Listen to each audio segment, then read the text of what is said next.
Agora, nossa série especial. Na Argentina, as construtoras brasileiras também foram responsáveis por grandes obras de infraestrutura. E os financiamentos do BNDES durante os governos Lula e Dilma foram fundamentais para impulsionar os negócios no país vizinho. Mais uma vez, o Banco Brasileiro reforçou o caixa das empreiteiras, que agora estão sendo investigadas por corrupção.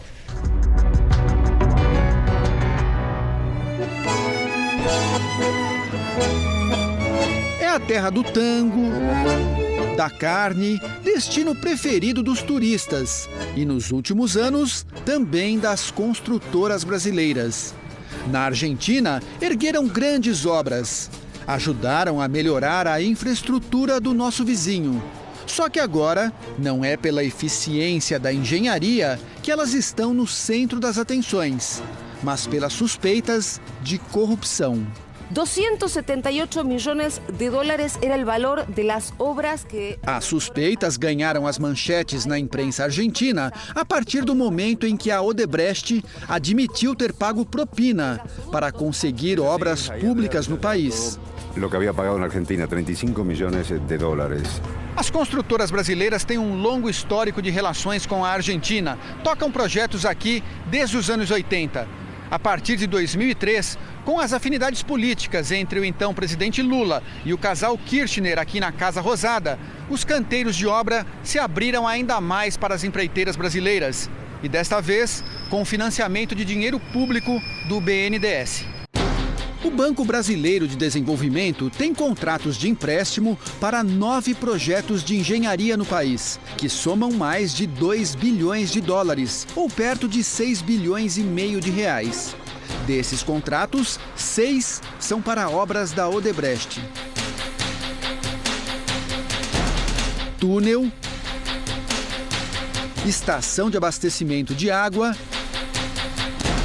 gasoduto de 450 quilômetros de extensão. Projetos grandiosos e caros, financiados com dinheiro público brasileiro e justamente com a construtora, que está no centro das denúncias. Maria Graciela Ocanha é parlamentar e acredita que o ex-presidente Lula e o casal Kirchner firmaram uma parceria que parecia vantajosa para os dois países. Havia muitos interesses em comum de desenvolvimento, de participar do desenvolvimento da infraestrutura argentina, que fundamentalmente necessitava, sobretudo durante o governo de Cristina Kirchner, de financiamento. E o Brasil dava às obras o financiamento para as empresas brasileiras. Documentos enviados a congressistas argentinos pela Operação Lava Jato revelam as ligações entre o diretor da Odebrecht em Buenos Aires com Manuel Vázquez, então assessor do ex-secretário de Transportes do governo argentino. Em um e-mail de 2010, rastreado pela operação no Brasil, Vázquez reclama com o diretor da Odebrecht que um depósito de 70 mil dólares não havia chegado à conta dele em um paraíso fiscal.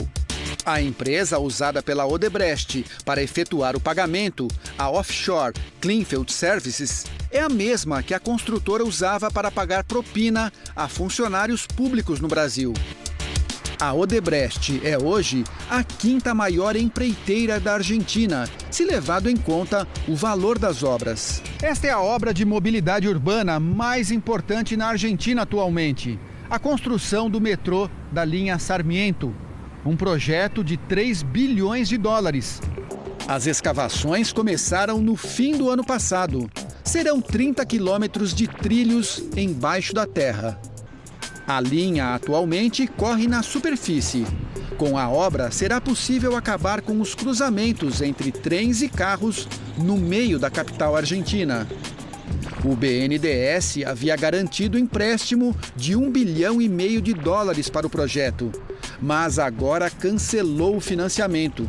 Este deputado fez parte da comissão parlamentar que investigou os contratos do governo com as construtoras brasileiras. Ele conta que as primeiras denúncias de superfaturamento são de 2008, período que coincide com os governos Lula e Kirchner. en Argentina es muy similar a la de Brasil. A Argentina é muito similar ao Brasil. Governos com largos períodos de tempo no governo e períodos de tempo de administração com muitos recursos. Muitos recursos durante as últimas décadas, e isso era muito atrativo. Existia muita obra pública, muito investimento público. Hizo mucho gasto público. Segundo ele, o ex-presidente Lula era visto na Argentina como uma espécie de garoto propaganda.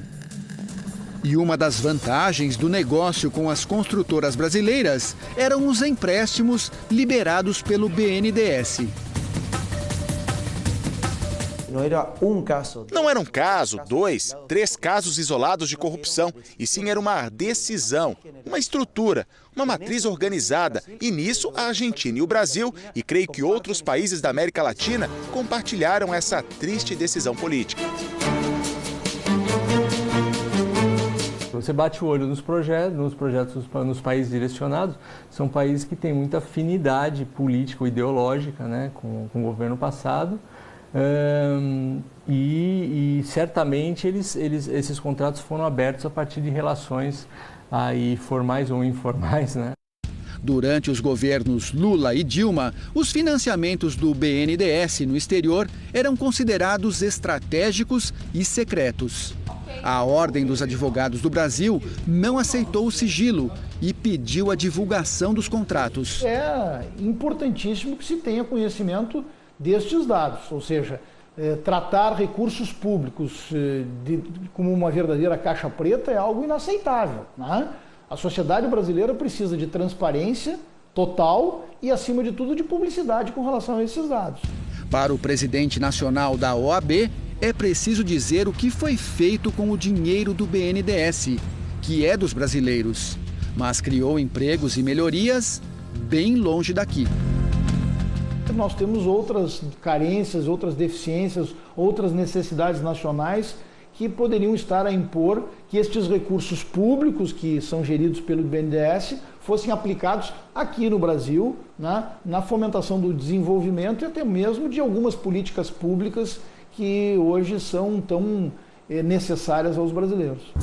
E problemas por aqui não faltam. O país enfrenta uma crise nos presídios, com unidades superlotadas e penitenciárias controladas pelo crime organizado. O país tem um déficit de 350 mil vagas no sistema carcerário. Só com o dinheiro investido para obras na Argentina, seria possível criar mais 128 mil vagas.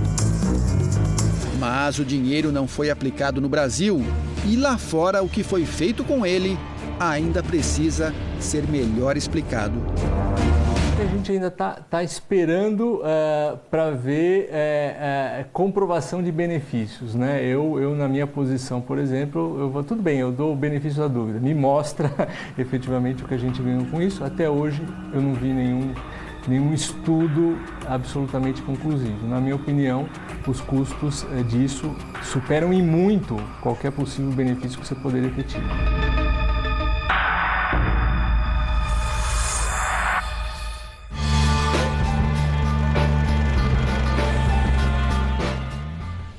A assessoria do ex-presidente Lula reforçou que os empréstimos concedidos pelo BNDES durante o período em que governou o país foram decisões técnicas tomadas pelos analistas do BNDES. A ex-presidente Dilma foi procurada, mas não respondeu os questionamentos da nossa produção.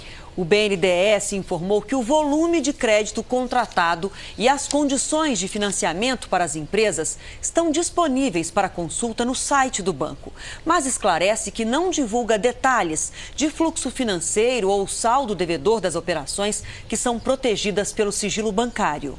O banco informou ainda que os empréstimos internacionais representam uma parcela muito pequena do total anual de desembolsos do BNDES, que é o maior financiador de projetos de infraestrutura no Brasil. Em 2015, foram cerca de 15 bilhões de dólares, enquanto as exportações de bens e serviços demandaram 450 milhões de dólares. Em nota, a empreiteira Odebrecht disse que assumiu o compromisso de colaborar com as autoridades e que está implantando normas baseadas na ética, transparência e integridade. Sobre a reportagem de ontem, a construtora Camargo Corrêa negou falhas nas obras da estação de tratamento de água em Lima, no Peru, e afirmou que os problemas mostrados na série não são de responsabilidade da empresa, mas de quem mantém atualmente o projeto.